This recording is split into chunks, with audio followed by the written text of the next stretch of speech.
Welcome students to AIB Education at Study with Anas sir. Today I will be starting class 12th Business Study chapter number 5 Organizing। और आज की class की video हमारी part 2 की रहने वाली है और पार्ट 2 की रिवीजन के साथ हम इस चैप्टर की एक वन शॉर्ट एक्सप्लेनेशन फिनिश करेंगे। तो स्टार्ट करते हैं हम चैप्टर को और एक शॉर्ट एक्सप्लेनेशन में इस चैप्टर को फिनिश करते हैं। मिलता है ऑर्गेनाइजिंग स्ट्रक्चर, यानी ऑर्गेनाइजेशनल स्ट्रक्चर का मतलब क्या होता है। देखिए, ऑर्गेनाइजेशनल स्ट्रक्चर का मतलब ये है कि ऐसा स्ट्रक्चर हमारे ऑर्गेनाइजेशन का जिसके ऊपर हमारी सारी एक्टिविटीज़ परफॉर्म्ड होती हैं, जिसके ऊपर हम सारा काम परफॉर्म करते हैं और उसी के मुताबिक हम सारी पॉलिसीज़, मेथड्स वगैरह सब चीज़ लगाते हैं, उसको ऑर्गेनाइजेशन स्ट्रक्चर बोला जाता है। देखिए, इसकी डेफिनेशन पढ़ते हैं। An organisation structure refer to that specific pattern of relationship which is create during the organising process. In other words it is the outcome of the organising process. Basically एक specific pattern होता है जिसको हम follow करते हुए चलते हैं और अपने ऑर्गेनाइजिंग प्रोसेस को आगे बढ़ाते हैं। अब देखिए, ऑर्गेनाइजिंग स्ट्रक्चर के अंदर हमें 2 स्ट्रक्चर पढ़ने हैं इस साल के एडिशन के अंदर, अदरवाइज वैसे हैं 4 स्ट्रक्चर। तो ये 2 स्ट्रक्चर हमें पढ़ने हैं। फर्स्ट आता है फंक्शनल स्ट्रक्चर, सेकंड आता है डिविजनल स्ट्रक्चर। देखिए, फंक्शनल स्ट्रक्चर में क्या होता है, basically it is refer to that division of the whole enterprise according to the manager function. तो बेसिकली जो हमारे होल इंटरप्राइजेस के जो मेजर फंक्शंस होते हैं, जिसके ऊपर हमें परफॉर्मेंस देनी होती है, उसको हम डिवाइड कर देते हैं अकॉर्डिंग टू डिपार्टमेंटल। अब देखिए और पढ़ते हैं। Major functions activities to be perform by it, जैसे कि share holder, board of director, manager director. ये जो 3 डायरेक्टर्स हैं ये तो हमारे कॉमन ही रहेंगे। शेयर होल्डर से board of director, board of director के बाद मैनेजिंग डायरेक्टर। मैनेजिंग डायरेक्टर के बाद जो है वो काम डिवाइड हो जाता है अकॉर्डिंग टू डिपार्टमेंट, जैसे कि production department, market department, finance department and then personal department. तो ये होते हैं हमारे मेजर फंक्शन। जब हम डिवाइड कर देते हैं अपने होल इंटरप्राइजेस के, तो फंक्शनल स्ट्रक्चर के अंदर रेफर करते हैं। अब बात करते हैं हम डिविजनल स्ट्रक्चर की। देखिए, divisional structure means division of the all enterprises according to the major products to be manufactured by it.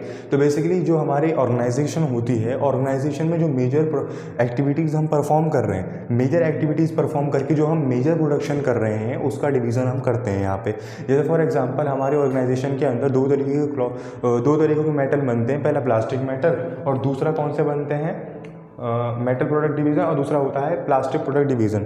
तो ये 2 प्रोडक्शन मेजर वे में होते हैं हमारे। तो हम इन दोनों का डिवीज़न कर देते हैं कि ये कितने का आउटकम हो रहा है, इसमें कितने का आउटकम हो रहा है, कितने बेचे जा रहे हैं, कितना रॉ मटेरियल आ रहा है। तो बेसिकली इसमें क्या होता है, डिविजनल स्ट्रक्चर के अंदर जो हमारे मेजर प्रोडक्शंस होते हैं, एक्टिविटीज़ होती हैं, उनको हम डिवीज़न कर देते हैं according to department, according to share holder, board of director, manager director वगैरह। और इसमें फंक्शंस डिवाइड होता है। सिंपल, कोई टेंशन वाली बात नहीं है, इसमें सभी चीज़ें सिंपल है। ठीक है, तो ये आपको समझ में आया, आई होप। अब हम बढ़ते हैं नेक्स्ट पॉइंट। अब हम मूव करते हैं डेलीगेशन एंड डिसेंट्रलाइजेशन के कॉन्सेप्ट के ऊपर।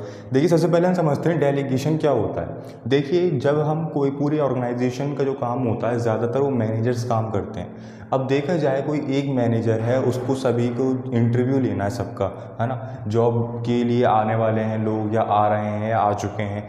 तो एक मैनेजर या फिर एक बंदा इतनी सारी एक्टिविटीज़ को परफॉर्म नहीं कर सकता, उसके ऊपर वर्कलोड इतना ज़्यादा हो जाता है कि वो सभी को भी नहीं अटेंड कर सकता। तो इसीलिए कुछ एक्टिविटी, कुछ ऑथोरिटी, कुछ रिस्पॉन्सिबिलिटी अदर सब ऑर्डिनेट्स को दे दी जाती हैं। जैसे कि अंदर आपको बुक में एक पिक्चर भी देखने को मिल रही होगी कि एक पर्सन एक चाबी दे रहा है दूसरे वाले पर्सन को। तो इसका मतलब ये है वो कुछ ऑथोरिटी असाइन कर रहा है कि आप मेरा ये कुछ काम कर सकते हैं, आपको पावर है, आपको रिस्पॉन्सिबिलिटी, आपको आपके पास ऑथोरिटी है इस सब चीज़ों काम करने की। तो बेसिकली ये तब क्रिएट होती है सिचुएशन जब हमारे ऊपर वर्कलोड ज़्यादा हो जाता है, तो हम अपने सबऑर्डिनेट के साथ अपना काम डिवाइड कर देते हैं कुछ ऑथोरिटी देकर।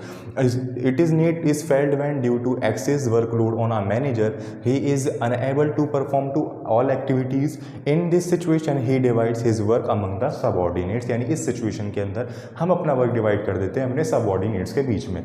देखिए, इसके एलिमेंट्स क्या क्या हैं, ऑथोरिटी, रिस्पॉन्सिबिलिटी, अकाउंटेबिलिटी। जैसे कि मैंने आपको बताया, तो authority it refer to the rights of an individual to command his subordinates and to take action within the scope of his position.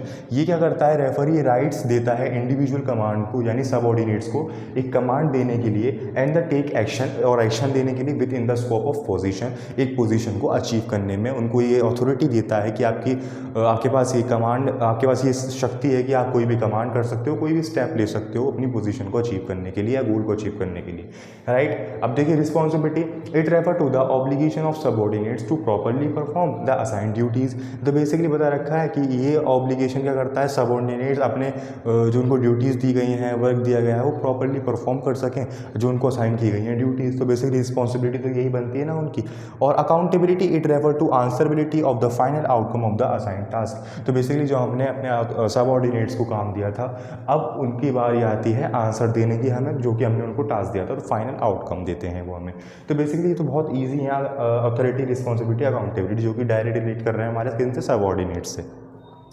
तो यह आया समझ में डेलीगेशन। अब हम बढ़ते हैं डिसेंट्रलाइजेशन। देखिए डिसेंट्रलाइजेशन का मतलब क्या होता है, बेसिकली ये काफ़ी सिमिलर होता है हमारा डेलीगेशन से। क्यों? बस इसमें डिफरेंस ये होता है कि इसके अंदर हम पूरी की पूरी चाबी दे देते हैं, इसमें चाबी नहीं देते।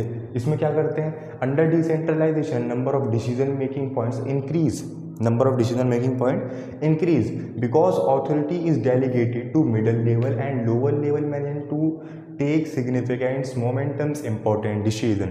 यानी कि इसके अंदर जो हमारे सबऑर्डिनेट्स होते हैं, यानी जो लीडर्स होते हैं, जैसे for example lowest level manager है, मिडिल लेवल मैनेजर है, टॉप लेवल मैनेजर है, तो इन सभी के बीच में जितने भी हमारे आइडियाज़ होते हैं, इनोवेटिव आइडियाज़ होते हैं, डिसीजन के पॉइंट्स होते हैं, वो सब बढ़ जाते हैं। इन सभी के साथ लेकर चलते हैं, इन सभी के हम आइडिया लेते हैं, इन सब की राय लेते हैं। तो बेसिकली देखा जाए तो जितनी भी हमारी चीज़ें होती हैं वो कैप्ट नहीं रहती, यानी कि वो सीक्रेट नहीं रहती, अपने सबऑर्डिनेट के साथ बांट दी जाती हैं, और उन्हीं के हिसाब से उनकी राय लेने के बाद हम अपने आगे की कोई पोजीशन अचीव करते हैं। तो बेसिकली डिसेंट्रलाइजेशन का मीन ये होता है कि अपने डिसीजन मेकिंग पॉइंट्स को अपने आप ही अकेले ना कर देना, अपने सबऑर्डिनेट के साथ भी बांटना।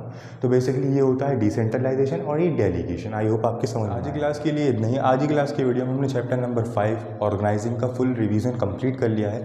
नेक्स्ट क्लास के अंदर हम चैप्टर नंबर 6 स्टार्ट कर देंगे, यानी स्टाफिंग प्रोसेस। तो बेसिकली आज की क्लास के अंदर अगर आप किसी भी टॉपिक के अंदर कोई भी डाउट हो तो आप मुझे कमेंट सेक्शन में ज़रूर बताएं। Thank you.